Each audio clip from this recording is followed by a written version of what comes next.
Let's get started. So thank you all for being here. I am Anissa. I'm your librarian host for the evening, and we want to welcome you to this very special event with Collective Genus and in conversation with Jeff Gunderson. I also want to point out that Collective Genus will be with us on Saturday for an event called Evolving Your Art Practice in the Midst of a Pandemic. And artists are invited to, it's a professional development workshop session. Definitely bring a piece of art and share with the group. I will put a link, I already put a link into the chat box, and it has information about this event, about the collectives, and about that upcoming event, as well as many other SFPL resources and other info. And I'll update it as we talk, so it'll be a live document and organic. So we want to welcome you all here to the unceded land of the Ohlone tribal people and acknowledge the many Ramaytush Ohlone tribal people and groups and families as rightful stewards on the lands in which we reside here in our beautiful San Francisco Bay Area. It is Native American Heritage Month, but SFPL wants to acknowledge, yes, this month, but that we do host events and provide educational resources throughout the year about Indigenous culture and First Person culture. So check it out. The document has lots of great links and resources about that. If you know what native land you're joining us from, you can put that in the chat. SFPL would also like to acknowledge that our library is not a neutral institution and that we stand in solidarity with Black Lives Matter and support collective action to end structural, systemic, and institutional racism in our institution and in our communities. As a library, we're here to help our community by providing useful and factual information, which is what we do. We are the library. So as you've seen some information slide by, please attend some of these events. Check out sfpl.org for all sorts of upcoming events. We have so much happening. We are going to be heading in January to more than a month, January, February, which is our celebration of Black History Month. We also have some PSAs, which first, Elaine Castillo, America's Not the Hardest, are on the same page, bi-monthly read. And then Chanel Miller is our One City, One Book for our 16th sort of annual. Shelter in Place has moved our annual around. Please check out this book. You can check it out now, place it on hold, pick it up at your branch location that is offering curbside pickups, or buy from your favorite bookstore or from the San Francisco Friends of the Library bookstore online. Let's see, to go, yes, you can pick up all your materials to go now at 6 locations and 3 mobile locations as well. So we are trickling open and we definitely miss you. So please come visit us, place your hold, wear your mask though for sure, and protect my library family and all of our community working out in the streets. More events, Friday at noon event, please come out and support these amazing voices. This is a partnership with Voice of Witness and Haymarket Books. Looking forward to a Friday afternoon event. Saturday, you can join us prior to the collective and this amazing family, children of Alcatraz, father of Alcatraz. They were there for the whole thing, and then they have just grown into a family of activists. So please come hear their story. We're really excited about this partnership with NPS, a continued partnership, and you can see all of these great Alcatraz presentations on our YouTube channel. All right, so for tonight's event, I'm excited for this new partnership with Collective Genus. Collective Genus is a group of 3 Bay Area art collectives, and they are going to be in conversation with Jeff Gunderson, a local art historian, librarian, yay, and archivist on the subjects of collaboration, mutual support networks, and the history of collectives in the Bay Area. Collective Genus is a group of Bay Area artists working across media and subject matter, but united by the common goal and commitment to the greater arts community. The group is comprised of 3 distinct smaller collectives: 3.9 Art Collective, 1+1+2, and Borderline Art Collective. So let's give a warm welcome tonight for our 3 collectives in one. Welcome everybody, and I will stop sharing my screen now, and it's all you. All right.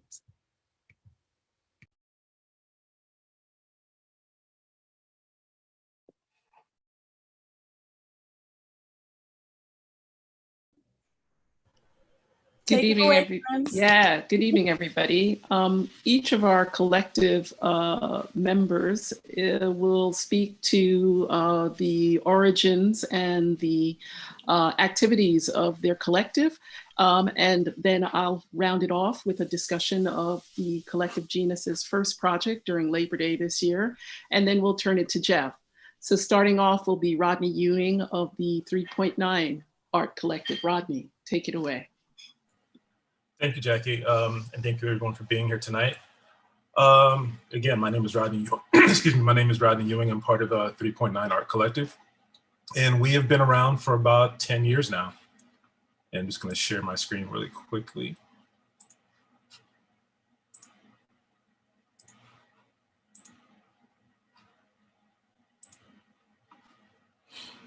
And yes, this is who we are.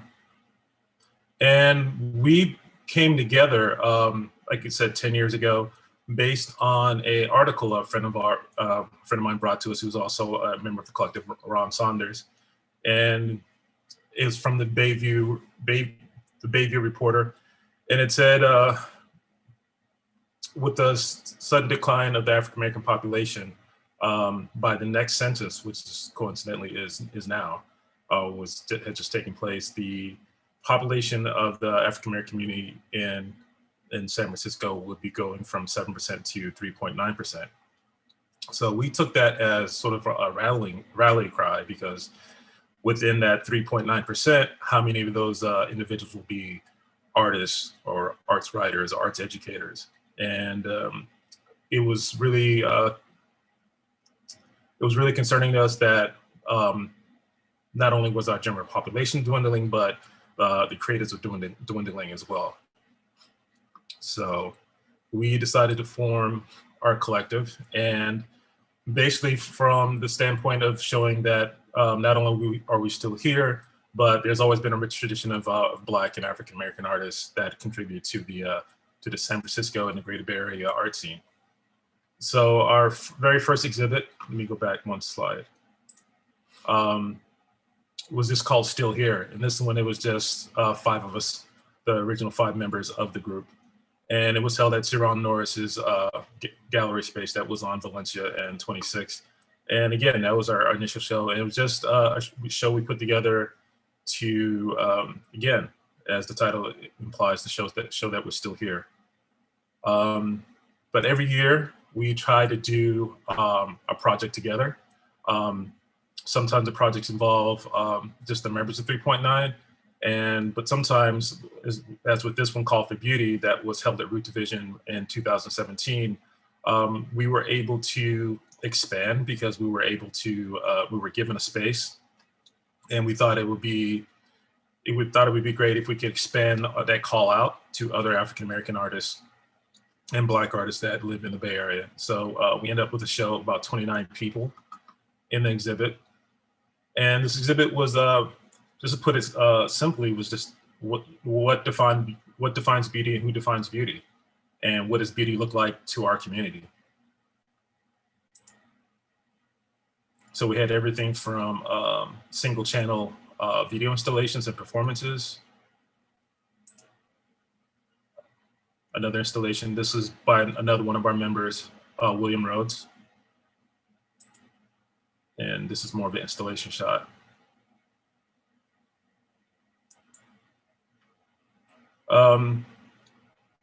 This is another exhibit that we held at Thatcher Gallery in USF. And strangely enough, this was a proposal that we had written for for YBCA, and we didn't make that cut that year for Bay Area Now. So got to know the curator USF, and she asked if, were we still interested in doing that project, and she offered us a space. So the name of the show was a Welsh term called Hiraeth, and basically it means homesickness, or you're longing for a home that doesn't even exist. So we use this opportunity to use this Welsh term to talk about our own feelings of diaspora, living in the Bay Area, living in San Francisco. We've done things with SF MoMA. This was a series of articles that members of 3.9 Collective contributed to for SF MoMA. And yeah, our numbers fluctuate from time to time. We're about 8 members now. We've been as many as 20. Some members move away, but as always, we try to keep moving forward. And it's just really important for us to not only show our work, but be able to educate others and also educate younger artists that are coming up and mentor them as well. And that is 3.9. Thank you. Thank you, Rodney. Thank you. Catherine Ian, please take it away. Yeah. Sorry, I'm just going to share my screen.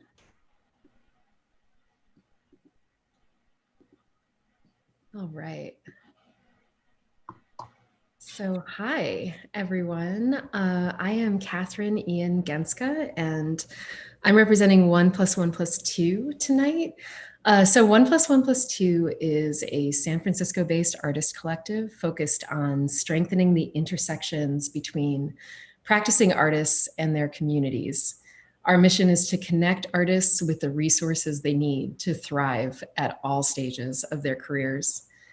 Let's see. Yeah, so that's us, 1+1+2. Started about 4 years ago. So from the left, that's Benjamin Kurgan, Garth Fry, who is also in Collective Genus. That's me, and this is Jennifer Shada. We met in graduate school at California College of the Arts, and around our second year of the program, as we started to wrap up, we started to get a little bit nervous about leaving the support network that we had gotten at CCA, and also started thinking about ways that we could help to continue to support each other in our practices in the midst of the space and housing crisis that we were all facing and really continue to face in San Francisco. So we got together and we decided to get a studio together. And as soon as we got a studio together, Ben got a job in Arkansas, which left us with a space, but it also left us with an opportunity, because we realized that it wasn't just us that was facing this need for support and this need for space in the San Francisco arts community. We knew that other people needed that too, other artists needed that too. So we applied for the Alternative Exposure Grant that's offered by Southern Exposure, and we were super grateful to win a grant for $5,000 at the end of 2016. And that was what funded our initial start of our 2 streams of public programming. So we started with the Altex grant, the +1 residency program and the 1+2 critique group.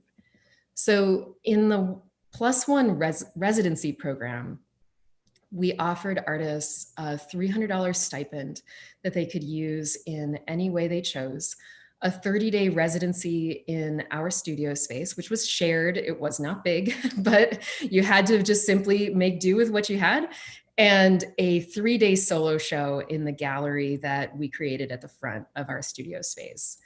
And over the course of 2017 to 2018, we ended up having 7 or 8 resident artists, and that blank space over there was the space that our residents received. And It was amazing. So to the left, we have Zulfikar Ali Bhutto, who was one of our resident artists working there. On the right is an image of one of the shows that we had in our studio space. And we just ended up creating a really solid community just in the tiny space that we had, and started actually offering artists the support that we were looking for too, you know, and it was kind of like a win-win situation. So these are just some of the postcards that we created to advertise the exhibitions of our resident artists' work after they finished their residency. So that's Anna Roddy, and again, Zulfi. And then we have Bonnie Nemeas and Olga Evanusa Roland on the right there.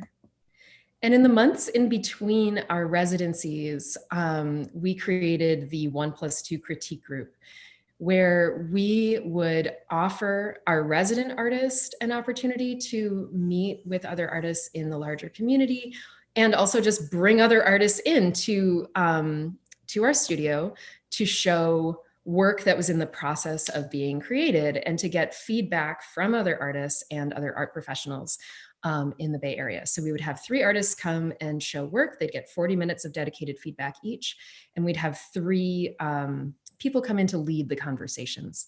And it was amazing. It was just really lively and a ton of fun, and really beneficial. All of us at 1+1+2 also ended up showing work over the course of our 1+2 critique groups.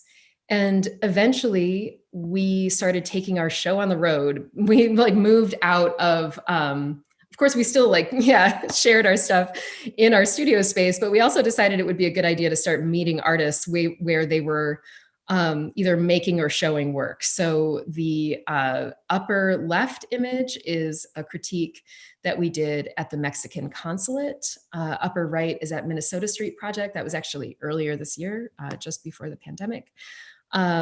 Lower left is a crit that we did with Borderline at their space in Soma, and that was just about a year ago, a little more. And then on the lower right is a crit that we actually did in Kentucky last August. And then the last piece that we created together, we're still doing our critique group. It's just, it's on hold right now because it's a public event, and we're just waiting for things to get better before we can start getting together again. But one of the last pieces that we made was a 76-page book that interviewed all of the artists that have participated in our programming, asking the question, why do artists support artists? And it's a really beautiful book, and it was displayed at the Caddist exhibition where we met the other members of Collective Genus. And so that is 1+1+2. You can find us there online and also on Instagram, 1+1+2, all spelled out. Thank you, Catherine. Amy, take it over. Woo! Thanks, Catherine. Thanks, everybody. All right, let me share my screen. Oh.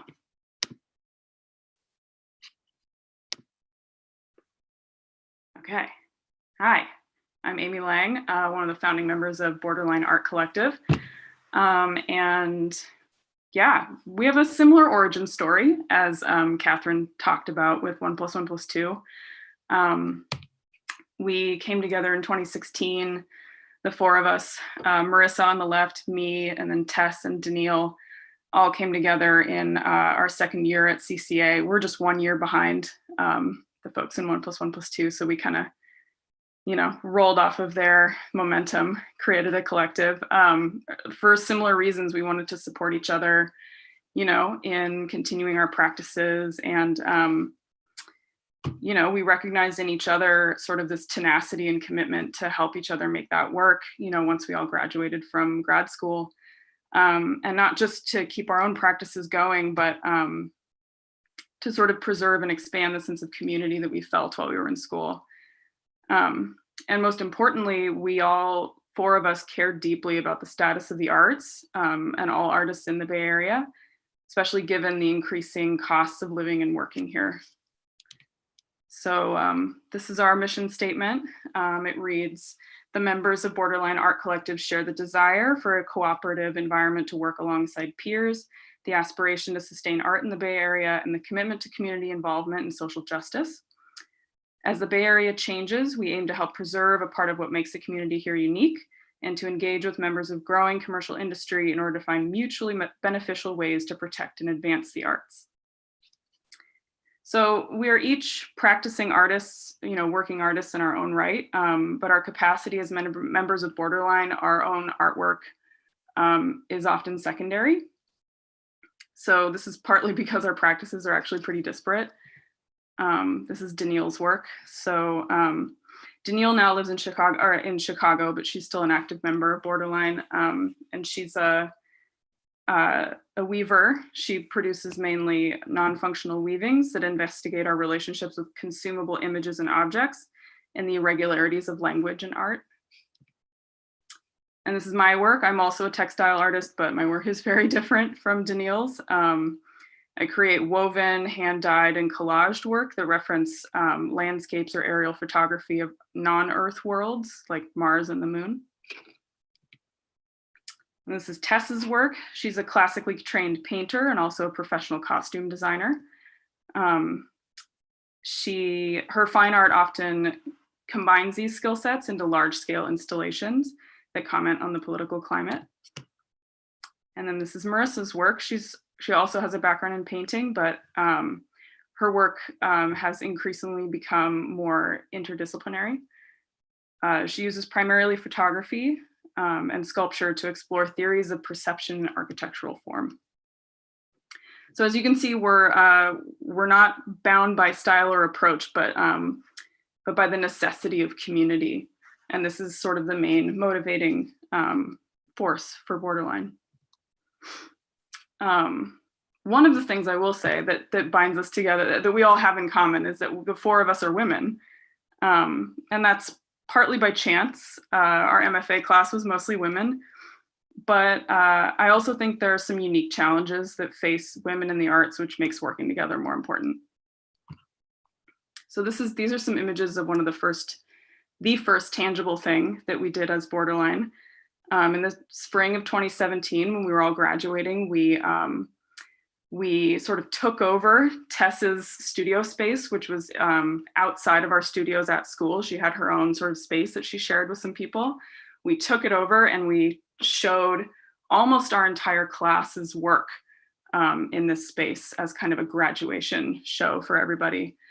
And we hadn't even moved into this space yet really fully. We were like, we gotta have this show. We gotta do this thing for our class. But eventually we built walls and we made little studio spaces for each of us individually and also a gallery space. And we did it all ourselves. We built it on our own. And the space was located on Bryant Street near Costco at the intersection of three neighborhoods, the Borderline, literally, which is where we got our name, of the Mission, Soma, and sort of Potrero Hill area. And the building actually used to be a Ham's brewery. So the weird like ceiling fixtures that you can see, those are like spouts for vats of beer. So over the course of the next couple of years, we had a variety of shows, from solo shows to group shows. And we showed predominantly emerging artists. This is from our show 10 by 10 by 10, work under 10 inches. That was a really fun one.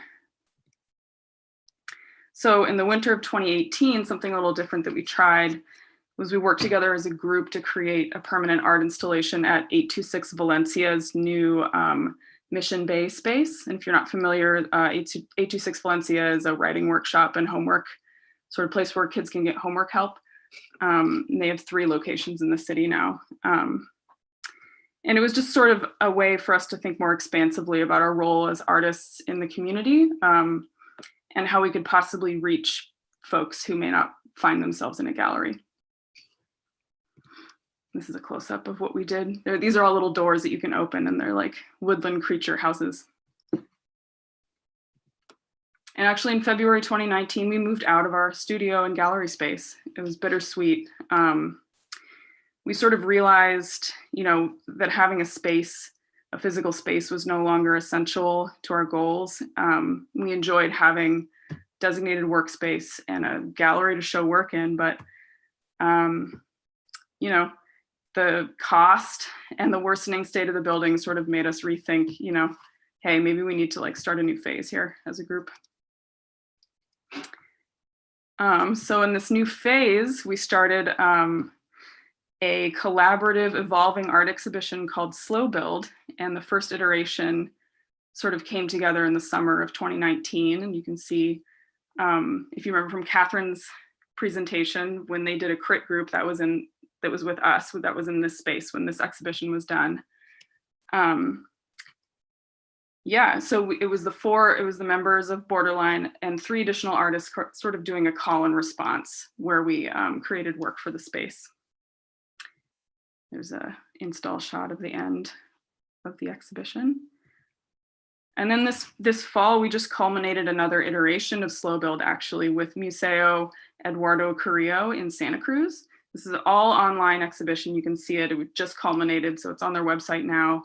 You can find it through our website, which I'll show the URL in a second. And I think this is sort of we've kind of found something interesting that we want to keep pursuing. I think this will be a big part of what we do as a collective moving forward. It really offers a way to make a deep connection to artists we work with beyond sort of what would develop over the course of a group show. We're excited to keep exploring the possibilities that it offers. Thank you. Thanks, Amy. So it's time for me to share my screen and offer a few images about the work of Collective Genus. Hold on just one moment.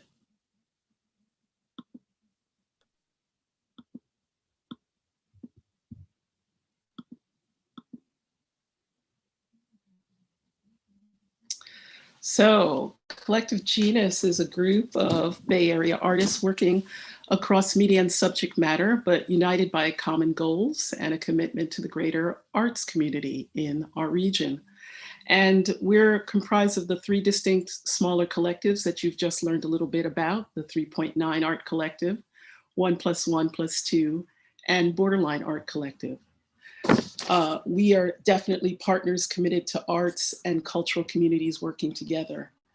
A little bit of etymology about our name, genus, a noun that is a taxonomic category that ranks above species and below family.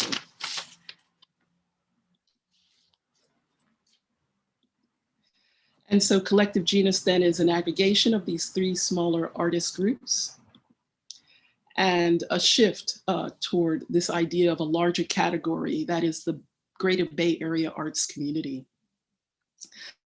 So Collective Genus was formed in 2019 thanks to some artists who were in residence at CADIST here in San Francisco. And as we had the opportunity to use that space to talk about what is it that we could do as artists to work together. So roundtable discussions over food and drink to get to know each other better, to learn about each other's projects, and to have the opportunity to advance the notion that artists working together work stronger.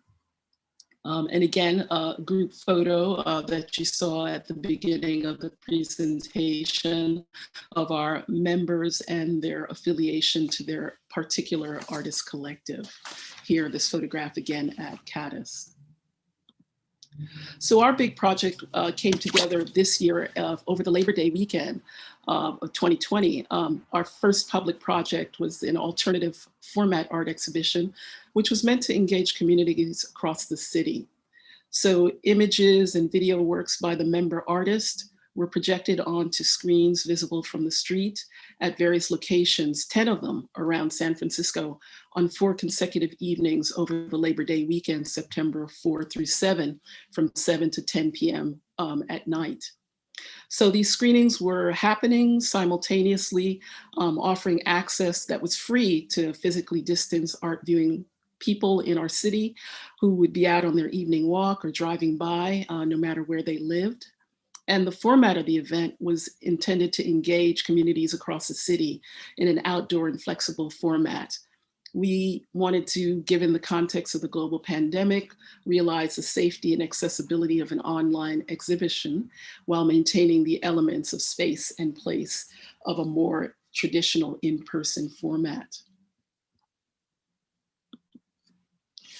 So just so you could see a couple of the locations, here's Jennifer Shader's work at Southern Exposure down at 20th Street in the Mission. So you're looking in at the projection thrown against the wall at Southern Exposure. Her work, her original work, watercolor and pen drawing on paper 10 by 8, but blown up so that passerbyers could see it. Another image from the Southern Exposure venue by Marissa Jeffroy, an untitled work, collage 1 and 2. The original work, 9 by 12 inches, work on paper, again projected. And just so you know that we were able to also use residential sites as well. Here's work by Ron Moultrie Saunders, DNA, projected at a house at 980 Burnett Street at Twin Peaks. Garth Fry's work shown here in the Mission at the Drawing Room Annex, a commercial gallery space, and Daniel Andrus's work, The Trick Mirror at Haight, location 26 Broderick Street. So we really enjoyed this opportunity to use the city for all of its variety and all of its opportunities as an art gallery for all of us, and an audience that could be widened by wherever you were. We definitely want to hail, as I turn this over to Jeff, all of the invention, the opportunity, the creative thinking that is the legacy of collectives in San Francisco and the Greater Bay Area, including the ones that were formed in the past, as well as the ones that continue in the present. So with that, I'm going to turn it over to Jeff, who's going to tell us a little bit more about this rich history. Thank you, everybody. Thank you. I will share my screen.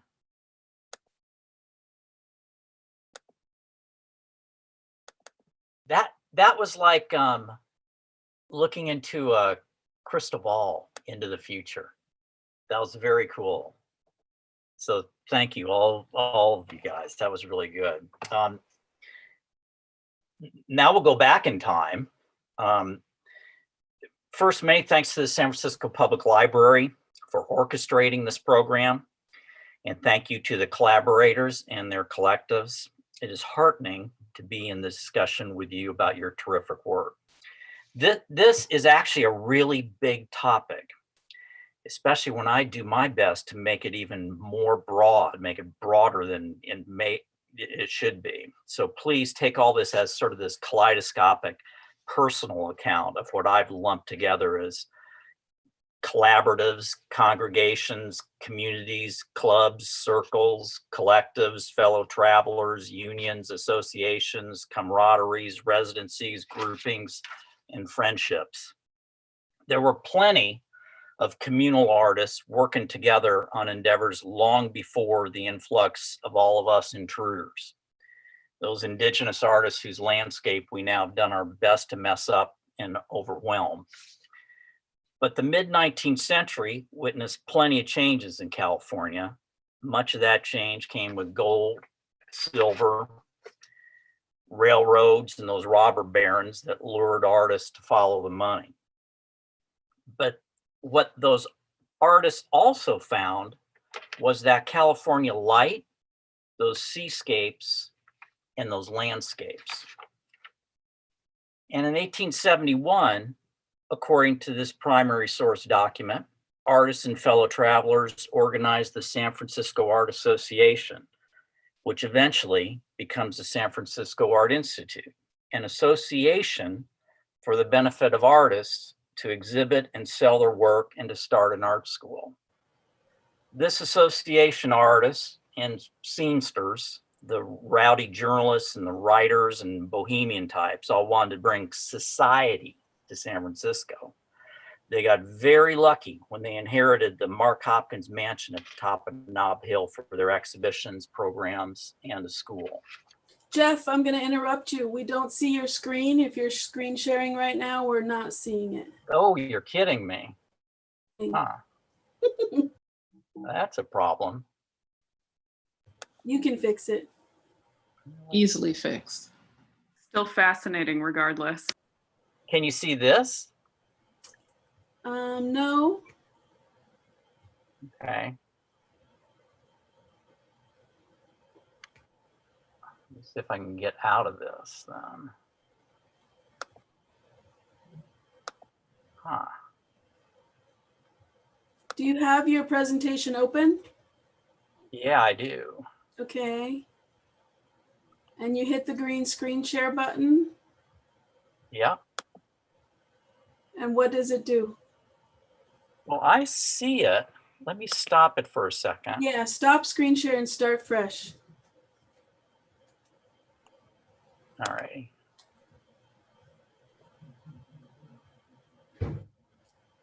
And you know what? I get to edit this, so we can just cut this part right out. Okay. Now. Do you see that? We see your desktop. Good. Yep, we're good. It's coming. There we go. Go. And How's that you're live again. Goodbye. Is that looking good? Looks good. And the current slide? A beautiful person and a wedding scene. A wedding scene. Well, I apologize, you guys, for the technical glitch. I think I should just start again so you can see the images in order, though. Do it. Do it. On that, you can plug your ears. I'll abbreviate. I just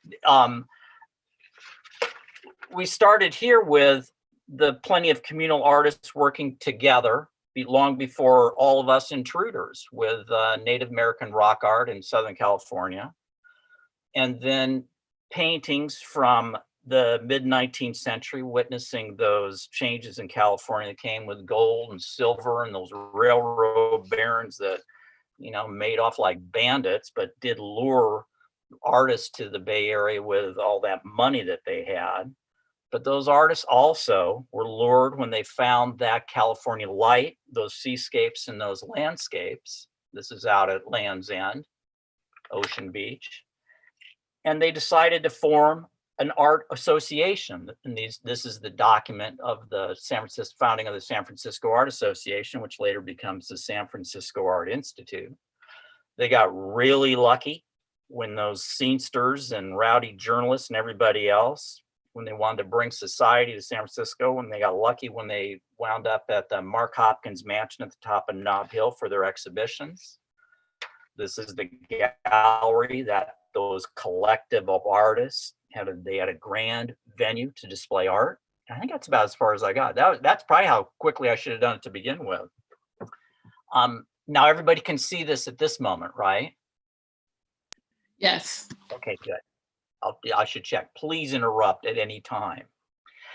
By the turn of into the 20th century, some artists had strayed to the Monterey Peninsula, as evidenced by this title, Jenny Cannon, The Untold History of the Carmel and Berkeley Art Colonies.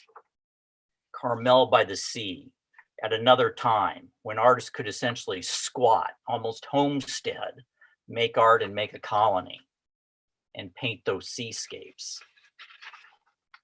That colony included poets, artists, writers, and photographers, but always sequestered away from an urban area. In San Francisco, one example of an early artist collaborative was organized by Yun Ji, a painter who was one of the artists responsible for bringing European modern ideas to San Francisco in the 1920s. In the mid-20s, Yun Ji formed the Chinese Revolutionary Artists Club, a collective of radically minded working class Chinese Americans who linked modernist art to Sun Yat-sen's nationalist revolution on mainland China. Yun Ji's Chinese Revolutionary Artists Club foreshadows a sea change in California art. By the 1930s, these changes are particularly evident in the social realist artwork and mural work that follows Diego Rivera's 1931 visit to the city And Coit Tower is the epicenter of this collaborative group project.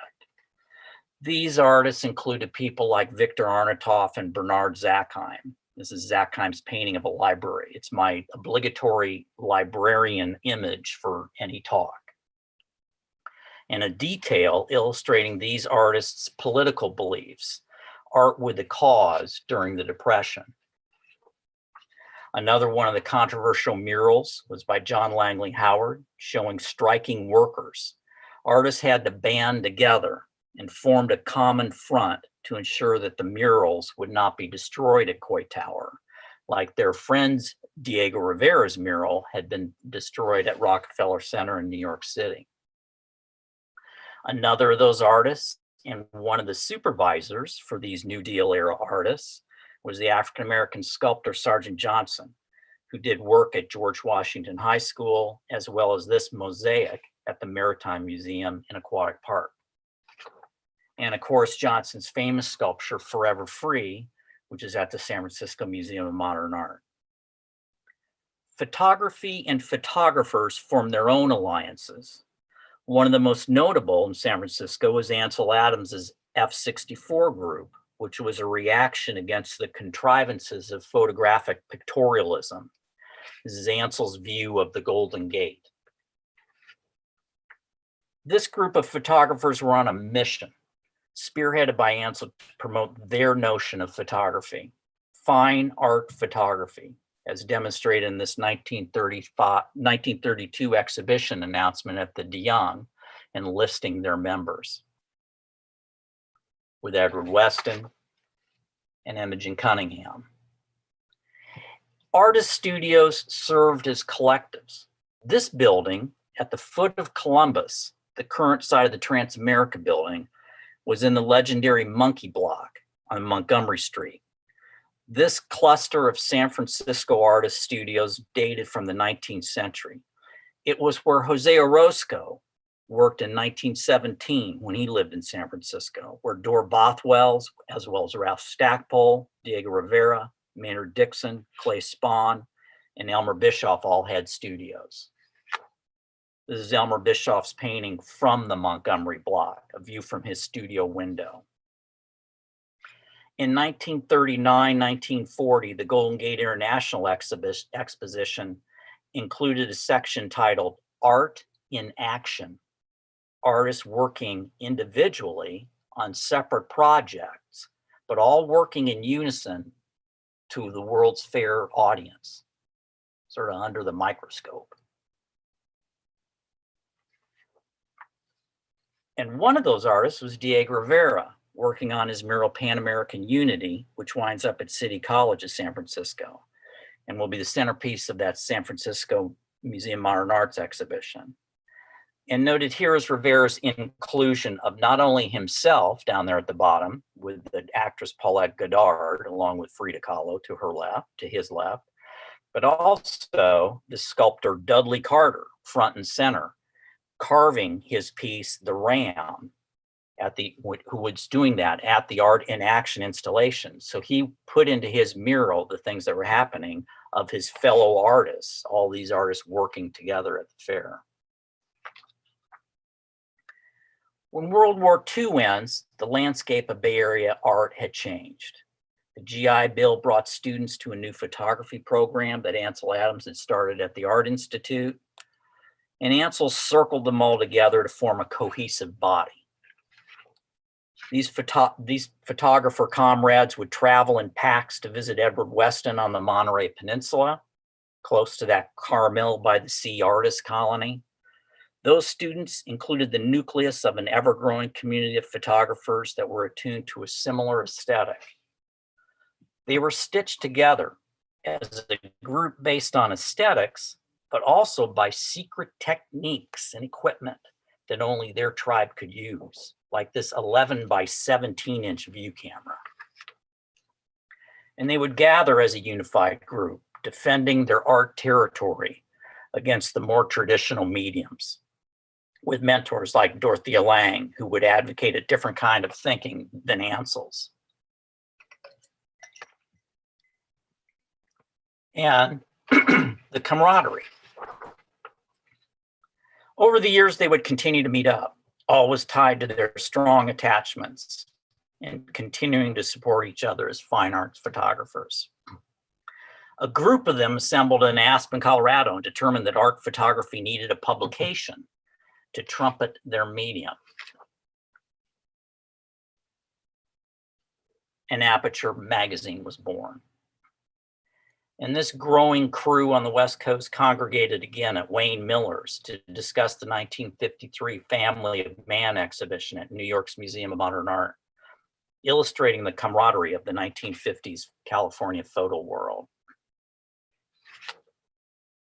On a smaller scale, groups of photographers created their own artist spaces, like the Photographers Gallery on Bay Street in the early 1950s. And they celebrated their achievements and developed their community.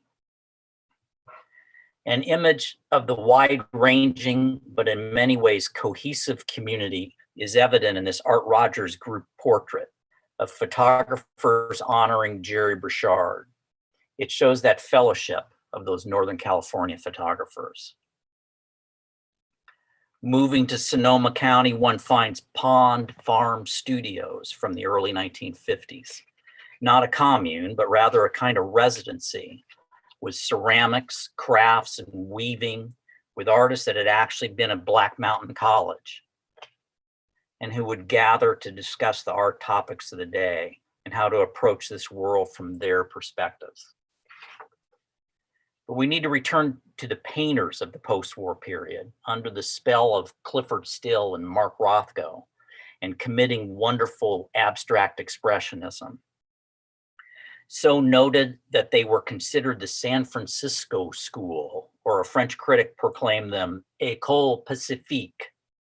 In 1949, Clifford Still and his followers formed their own artist-run gallery called Met Art at 527 Bush Street, where they could show their work on their own terms, no outside influences.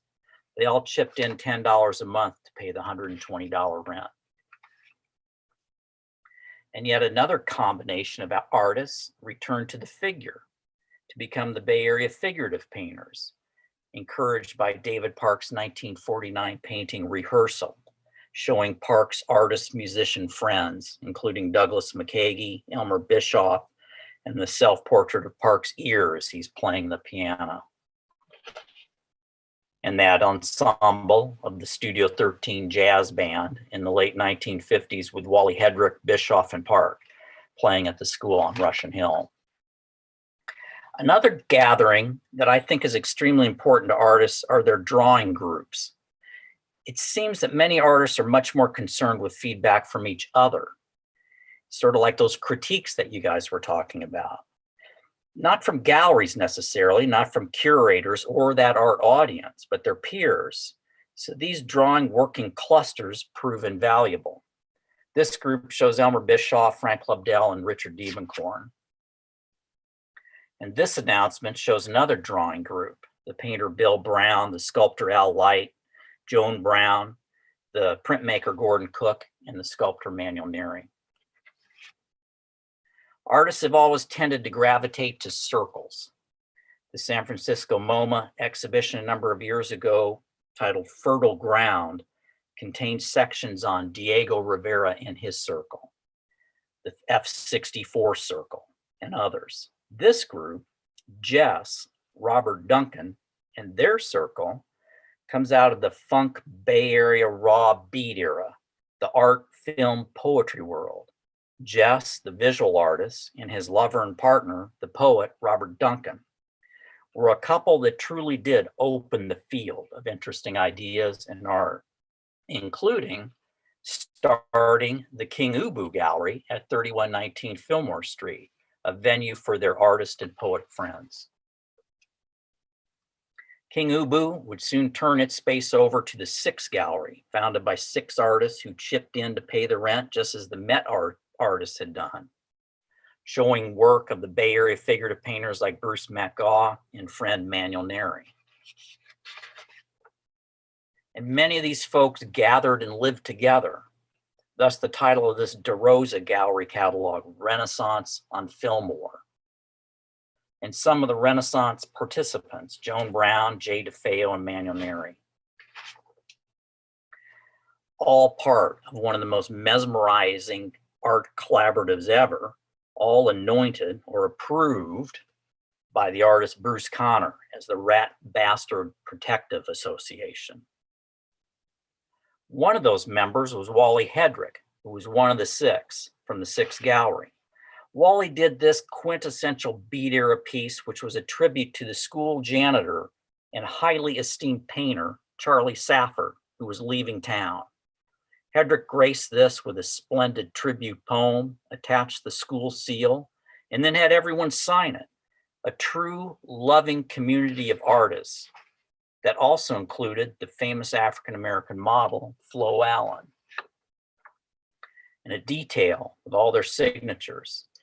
So please, my only recommendation to our three collaborative groups today is leave a wonderful paper trail of your endeavors like this. Another of those circles surrounded Wallace Berman, who split his time and his circle between Southern California and the Bay Area. When in Northern California, this was the place, Berman's artist-run Semina Gallery on Corte Madera Creek in Marin County, roofless. The 60s saw new groups of tightly knit artists forming at UC Davis in their new art department, especially their TB9 ceramic studio, and also with the influx of baby boomers into the Bay Area, immersed in cultural change and political upheaval, as evidence in Wally Hedrick's art truck being used during an anti-war demonstration in San Francisco. Galleria De La Raza was founded by a group of Latinx artists and activists, including Rupert Garcia, Rene Yanez, Peter Rodriguez, and many others, with a wonderful reputation of arts activism, mural paintings, and a community anchor. First located at 14th and Valencia in 1970, it soon moved to 24th and Bryant. A wonderful quote from their website says that Galleria De La Raza is the Latinx arts gallery that helped sustain the international Chicano civil rights since its founding. At the same time, a unique brand of Bay Area conceptual art appeared, the pluralism of the art world exploding to embrace new mediums, new ideas, wildly performative work like the Coquettes and others.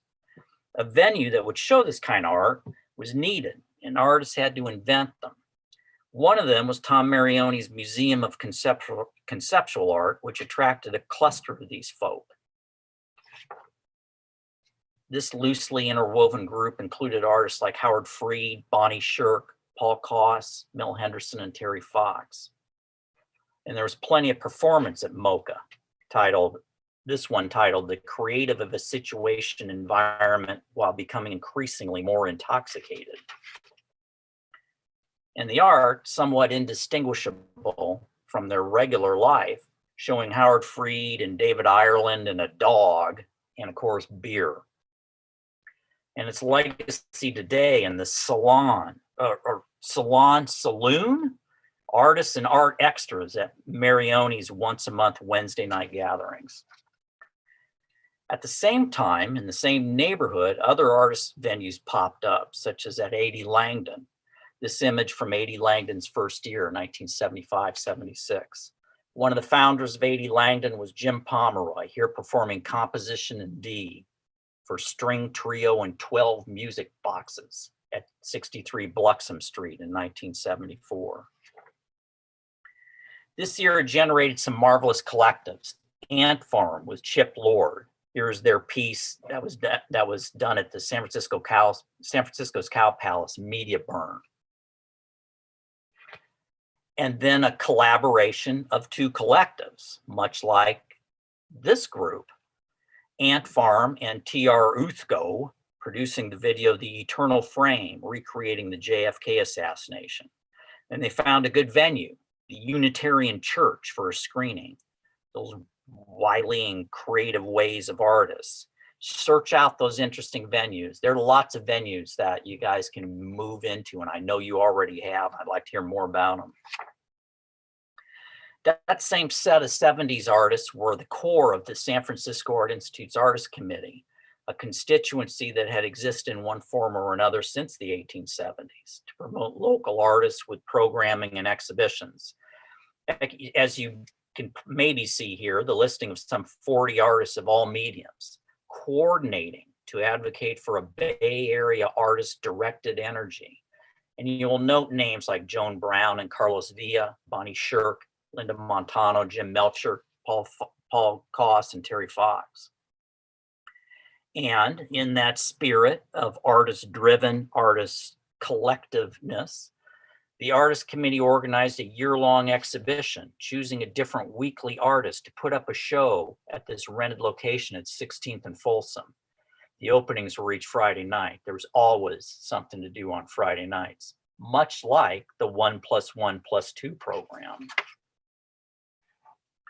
The San Francisco African American Historical and Cultural Society was a location that brought artists together, as evidenced in this 1977 poster for their prints and drawings exhibition that included a wide range of Bay Area Black artists, including Bob Colescott, Dewey Crumpler, Mary O'Neill, Oliver Jackson, Margot Humphrey, and Casper Banjo.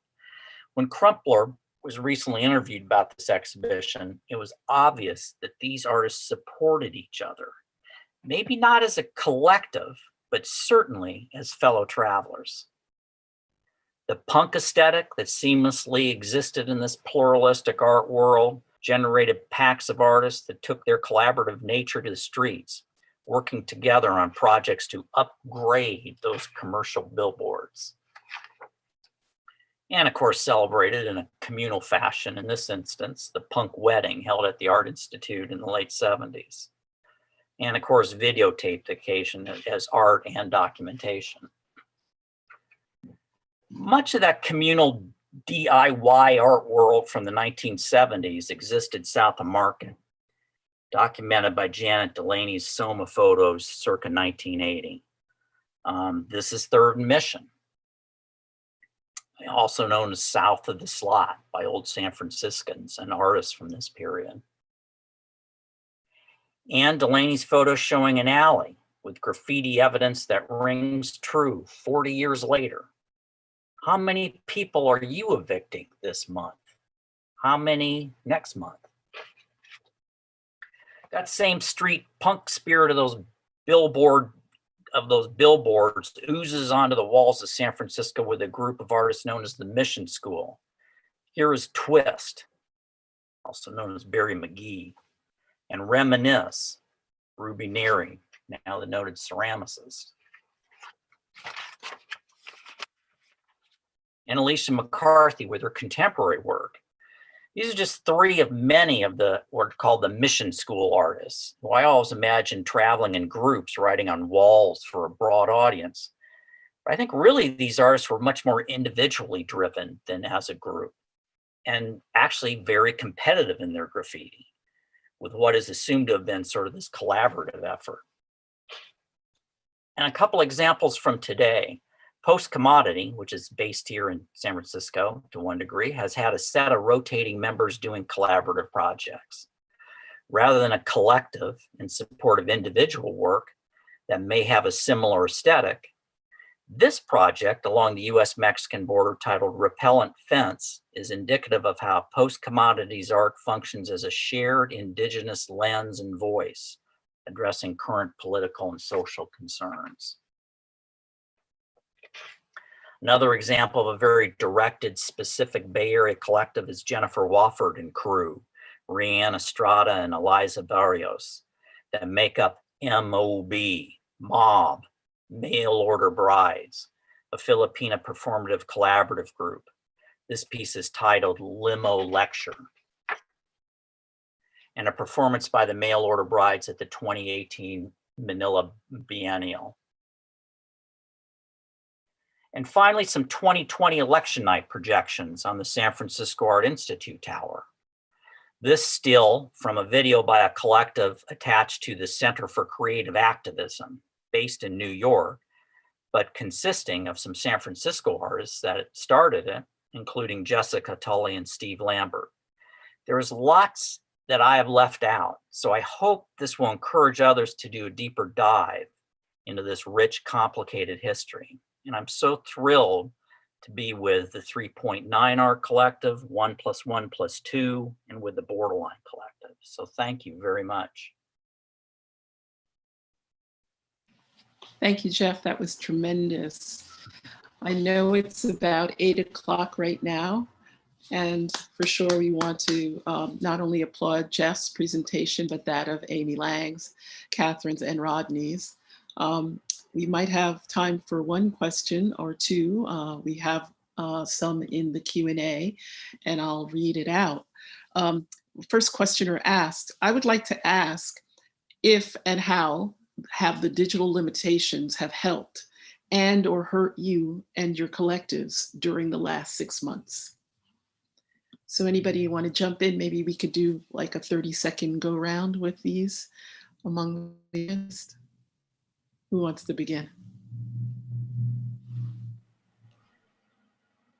I would say that, oh, I'm sorry, Rodney, you want to go ahead? Please. No, please go ahead. I would say that the digital nature of our getting together actually allowed us to increase our meetings. Which was a really good thing. We're all kind of, I mean, well, of course we're all in the Bay Area, but we all have so many commitments, and it's easier maybe to jump into a Zoom meeting than it is to get somewhere. So I would say in a way, it actually helped us to stay like tighter knit and closer together. And I would say another thing that really helped us, like given the limitations, was to not wait for things to change, but actually work with the limitations. And that allowed us to be really much, I think, like to work faster than we ever really imagined. Yeah.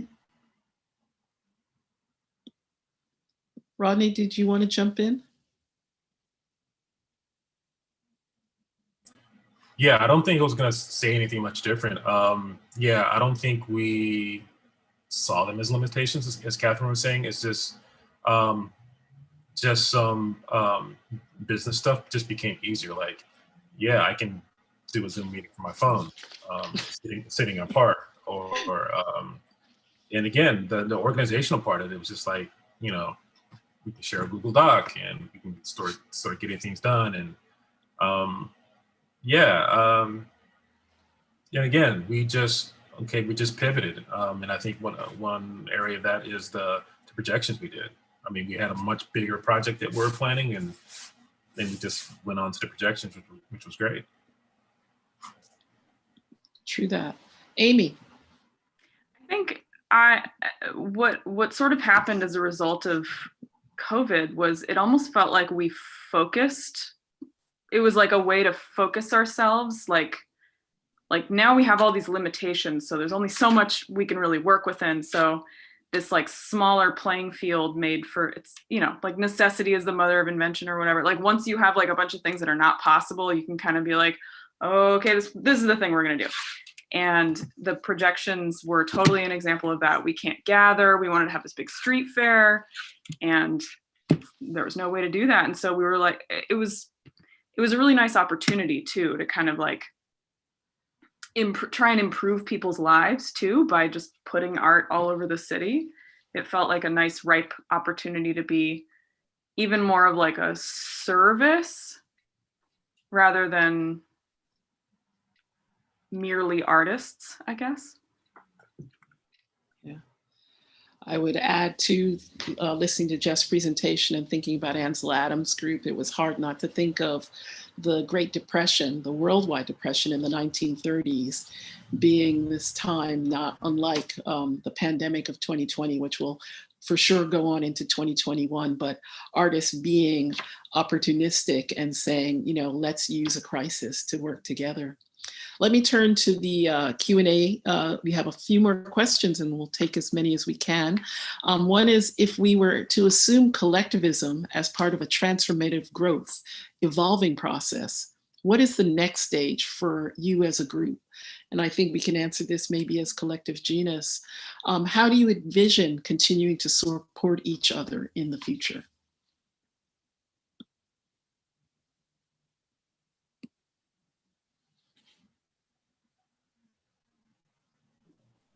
Catherine, take it. Well, I was just going to say, I think we actually have a virtual potluck coming up. So there is that for like around New Year's. I think that I would say we are so organic in the way that we have formed and the way that we have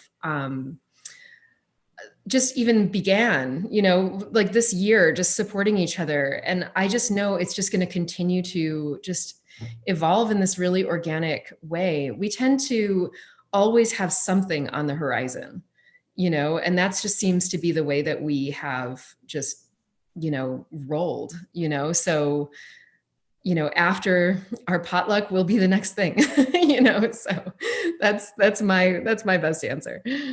Cool. True. Yeah, it seems like the pandemic has almost been a challenge. Like, so you did that thing. So what are you going to do next? So like, okay, pandemic, well, we're going to do this. And, you know, we're going to keep doing this. And then I think the only thing I'm worried about is like when we're finally be able to socially gather, is like, you know, how's it going to change our practice? like we're actually in the same room together and we can actually plan things in spaces and how that's going to look for us. Yeah, there's a question about that as well. Amy, jump in here. I think there's something really lovely about kind of not knowing exactly what we're going to do next. Like you said, Rodney, it's kind of like the playing field is sort of like, it's like COVID's world right now. Like it's going to kind of like steer, like we're not really steering the ship so much. We're kind of responding to whatever's happening. And I think that's a really nice thing that's developed out of working with this really large group of people, is we're kind of able to like have so many minds on this sort of wavelength and able to kind of respond really innovatively to what's going on. Yeah.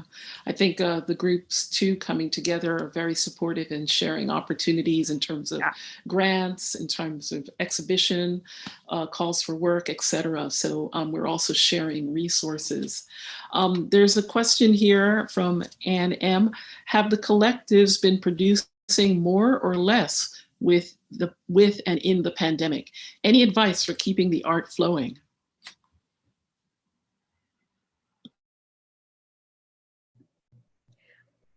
I would just say, if you can, join us on Saturday, because that is something that we're really going to be diving deep into, and on like a much more like, you know, practical level too, just as artists coming together and really sharing resources and ideas on like how to keep going in the pandemic. So please come. And if you can't make it, I'm pretty sure it's going to be archived as well on YouTube. Definitely. That invitation is also in the chat, 2 p.m. Pacific time on Saturday, which is the 21st of November. So join us. We'd love to see you there. Maybe another question here that Jeff can definitely join in and help us think about from an anonymous questioner. Have you related or contextualized yourselves with other collectives from other regions in the state of California or in the country, in the US? If you have, how do you deal with this constant sense of comparing and relying on regional creative worth and value as the San Francisco Bay Area versus LA or New York? And Jeff, with his depth of knowledge and thinking about artists in the region as well as in the state, you might have some partners that you should maybe recommend for us to reach out to. We're already excited to think about that as well. But we haven't really done much in terms of other collectives outside the three here to date, but that's really food for thought. I don't know if any of the other panelists have any ideas of who we might marry ourselves to or otherwise collaborate with. The one that I would take a look at, you can look at their webpage, is the Center for Creative Activism that's based in New York.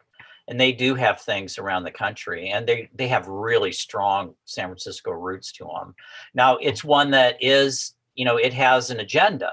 It's not just supporting artists doing individual work necessarily. They want to change things. It truly is a creative activism. But, when that spirit moves you, by God, they're a good one to, latch onto and see what they're up to and see how to do things. They were thrilled to have their things projected in San Francisco for the election night. So that was pretty cool. And so vice versa. It's the one thing that this virtual world can do for us is, you don't have to travel to see somebody in somewhere else in the country or the world to do those things. So I just wanted to say one thing that I'm really optimistic seeing all you guys do this. I think I said this to Amy one time, or maybe to Catherine, where it's just really good to see the future with you guys and keep doing things. And it's an important time to do it, and do it together, for God's sakes. Trouble shared is trouble halved, but the other side of that can be really, really true too. So. Thank you, Jeff. That means a lot to hear that coming from you, who've seen them come and seen them go. Solid. So I think right now that's among the questions we have in the group, and in terms of the Q&A chat. I wonder too if any of the panelists want to talk to the idea of sustaining themselves during this moment in the pandemic, as artists, as workers, as people with day jobs, individuals. How do you feel about self-care and self-sustaining and obviously caring for your practice? Rodney, I think you had your hand up, right? Yeah, but it was response to the last question, but that's okay. I guess when it comes to like sustaining my own, I think my practice sort of sustained me, if that makes any sense. Not in the sense of like any financial gain or anything like that, or any notoriety or anything like that. But it's just, I'm just sort of lucky right now where I am. I'm in my studio right now, which is about 1,000 feet from where I live. And yeah, those first 2 weeks of the pandemic were really hard. And it helped me sort of break out of the routine of like sweatpants and Zoom. And teaching every day and not doing anything productive. So it gave me the opportunity to sit down and sit still with my work, which I really don't often get a chance to do that. I don't know how many artists get a chance to do that, and having this sort of this forced isolation to sort of develop, look back into your practice and be reflective about it. So that's sort of what sustained me as an artist, as an individual, sort of give me this outlet of being able to create things and reflect on not only my own practice, but what else is going on in the world.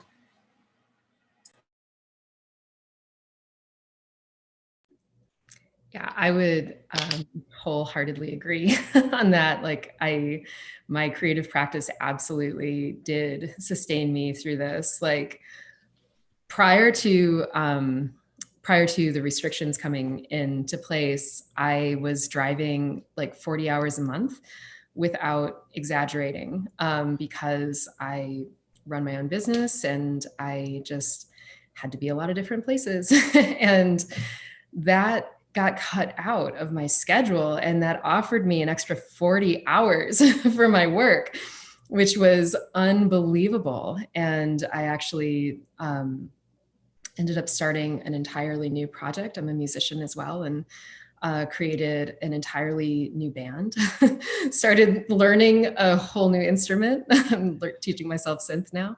So it really opened up a lot of creative space and took out like a lot of like very unproductive time, which I thought was really, really helpful. And certainly just like having like several creative practices that I do, like really just also helped like really focus my mind, in times when you're feeling really uncertain or really like kind of scattered, you just don't know like what's coming next. Like just to really focus in on my work was like hugely helpful.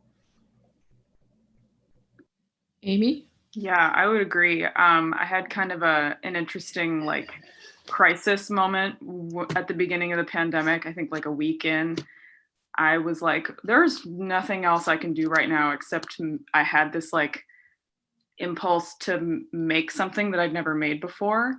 And I didn't have anywhere to make it. All my roommates were home. I had no space around the house. We had moved out of our studio space, a year prior. So I had like the backyard, and the weather really wasn't good enough to like use the backyard. So I actually ended up going and staying with my dad in the Santa Cruz Mountains and using his garage because I was so desperate to like focus my energy on something that didn't have anything to do with like the like swirling uncertainty that was going on.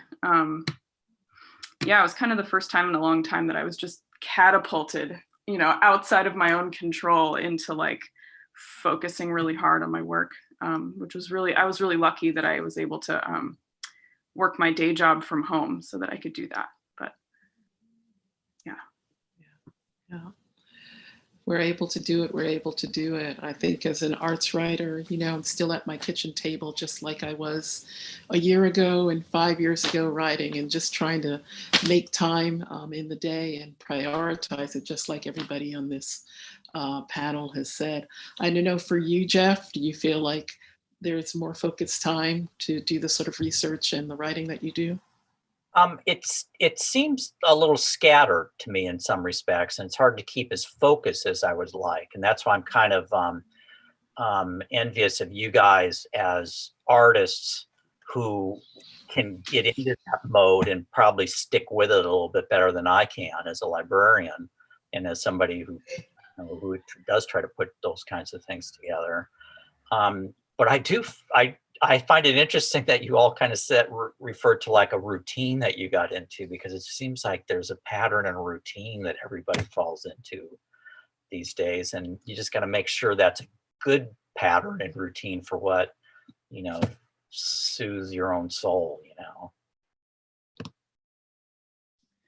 Well, those are the sort of salve and balm kinds of words that I think, could probably end the evening on. I think that's good advice no matter what we're doing and where we're doing it. I really, again, want to thank everybody on the panel tonight, my colleagues in Collective Genus, and of course, always a friend to artists near and far, Jeff Gunderson. And again, thank you to San Francisco Public Library for hosting us. Please join us on Saturday, November 21st. We'll be back here at 2 p.m. Talking about taking care of your practice. The link has been sent out on the Q&A in the chat, and do go to sfbl.gov and find out more. This recording also will be uploaded at a later date. So thank you so much, everyone, and have a great rest of your Wednesday night. We hope this has been a good hump day for you. Thank you. Absolutely. Thank you, everyone, for being here tonight. SFPL community, we miss you. We love you. And it's sfpl.org, not gov.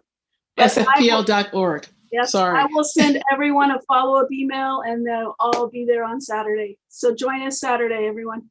Thank you, Collective Genus. Thank you Jeff. So much. Jeff. Thank you, SFPL.